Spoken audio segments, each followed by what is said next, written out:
Navi Mumbai police परिमंडळ 2 मधील पोलिसांनी मागील वर्षभरात गहाळ आणि चोरीला गेलेल्या वस्तू आरोपींकडून हस्तगत करून मूळ मालकांना परत करण्याचा कार्यक्रम आयोजित केला। यात सोने, चांदी, मोबाईल यांसह इतर मौल्यवान वस्तूंचा समावेश होता।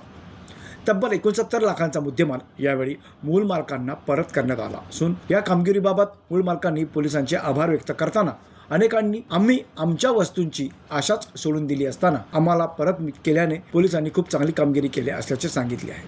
तर पोलिसांच्या या कामगिरीचे सर्वत्र कौतुक होत आहे। 4 जानेवारीला माझं मंगळसूत्र माझ्या घराच्या जवळच मोटरसायकल स्वारांनी ते उडवलं होतं। त्याच्यानंतर मग मी 112 नंबरला फोन केला। त्यांनी तातडीने मला रिस्पॉन्स दिला। अगदी निर्भया पथकपासून फॉरेन्सिकवाल्यांनी सगळ्यांनी तिथे माझ्या याला रिस्पॉन्स देऊन हे केलं आणि पोलीस स्टेशनला पण पोलीसवाल्यांनी पण अत्यंत प्रेमाची आणि आदराची ट्रीटमेंट दिली आणि ते मिळेल म्हणून तेव्हा त्यांना सांगितलं होतं।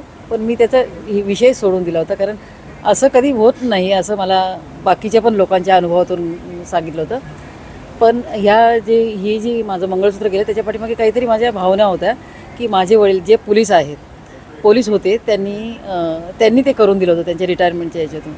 म्हणजे त्याच्याकडे जरा थोडंसं इमोशनल अटॅचमेंट होती त्या दागिन्याबद्दल। दागिना हे फक्त त्याची व्हॅल्यू नव्हती, त्याची व्हॅल्यू इमोशनल होती म्हणून। तर असं म्हणायचं की एका पोलीसवाल्याच्या कमाईची कदर एका पोलीसवाल्याच्या हाताने झालेली आहे आणि त्याच्याबद्दल मी पोलिसांना भरपूर धन्यवाद देईन। आणि आता मला पटलं की त्या स्कॉटलंड यार्डबरोबर तुलना केली जाते ती खरोखर खरी आहे। तसं यांचं नाही, ह्यांच्या ड्युटीला काही धरबंध नसतो, काहीही कुठल्याही प्रकारे कुठेही किती वाजता हजर व्हावं लागतं। आणि सण तर त्यांना आठवतच नसतील, त्यांच्या बायका पोरांना पण नसतील आठवत। जेव्हा ते घरी असतील तेव्हा त्यांचे सण असतात। तर मग मी सॅल्यूट आहे माझ्यातर्फे नवी मुंबई पोलिसांना आणि संपूर्ण महाराष्ट्रातील पोलिसांना। स्कॉटलँड किती दिवसात तुम्हाला परत पोलिसांनी आणून दिला? कधी कंप्लेंट केली होती? काय घटना होती? माझ्या घरातील कामवालीने माझ्या 2 बांगड्या घेऊन पळून गेली ती। पण मी पोलीस स्टेशनला FIR तयार करायला गेले, तक्रार करायला गेले आधी। पण तेथील जे पोलीस इन्चार्ज होते पवार साहेब, त्यांचं अतिशय सौजन्याचं वागणं, विनम्रतेचं वागणं, त्यामुळेच इतका हुरूप आला मला की खरंच माझं सोनं मला परत मिळेल। पण बाकीच्या लोकांनी मला सांगितलं होतं की असं काही मिळत नसतं एकदा गेलेलं। आणि माझं मंगळसूत्र पण मागे 5 वर्षापूर्वी गेलेलं होतं, ते काही मिळालेलं नव्हतं।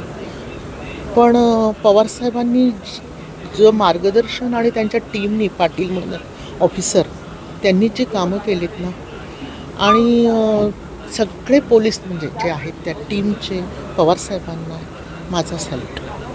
खूप छान, इतकं सुंदर वागणूक आणि मुद्देमाल परत देणं, हे खूप छान काम पोलीस खातं करतं आहे।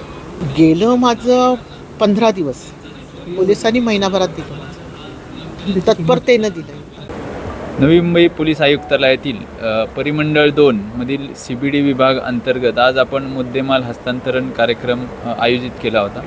याच्यामध्ये प्रत्येक पोलीस ठाण्यातील विविध गुन्ह्यातील चोरीस गेलेला माल तसेच गहाळ झालेला मुद्देमाल आपण तपासाच्या अनुषंगाने तो शोधून नागरिकांना वेळेमध्ये परत करण्यासाठी आपण प्रयत्न करत आहोत आणि त्याचाच भाग म्हणून आपण मुद्देमाल हस्तांतरण कार्यक्रम आयोजित केलेला आहे। याच्यामध्ये आपण 4 police station, Nerul, CBD, NRI आणि एअरपोर्ट अशा 4 पोलीस स्टेशनमधील एकूण जवळपास 21 गुन्हे, 37 मिसिंग केसेस, अशातला एकूण सोने, चांदी, 11 वाहने आणि 38 मोबाईल असा एकूण 68,85,000 रुपयाचा मुद्देमाल आज सर्व नागरिकांना परत केलेला आहे। याच्यामध्ये मी नागरिकांना एकच आवाहन करेल की बऱ्याच वेळा आपल्याकडून वस्तू गहाळ होते किंवा वस्तू चोरीला जाते, तर तात्काळ आपण पोलीस स्टेशनला येऊन कंप्लेंट करणं गरजेचं आहे, जेणेकरून आम्हाला त्या ठिकाणी उपलब्ध असलेले तांत्रिक तपासाच्या अनुषंगाने तपास करणं सोयीस्कर होतं। तसेच नवी मुंबई पोलीस आयुक्तालयामध्ये माननीय CP सरांच्या मार्गदर्शनाखाली सर्व नागरिकांना त्यांचा जो चोरीस गेलेला मुद्देमाल आहे हा लवकरात लवकर कसा परत करता येईल या अनुषंगाने ही मुद्देमाल हस्तांतरण कार्यक्रमाची मोहीम आपण सर्व ठिकाणी राबवत आहोत। जवळपास आपल्या परिमंडळ 2 मधील हा मुद्देमाल हस्तांतरण कार्यक्रम चौथा कार्यक्रम आहे मागच्या 5 महिन्यामध्ये. अमोल कांबळे, जनशक्ती, मुंबई.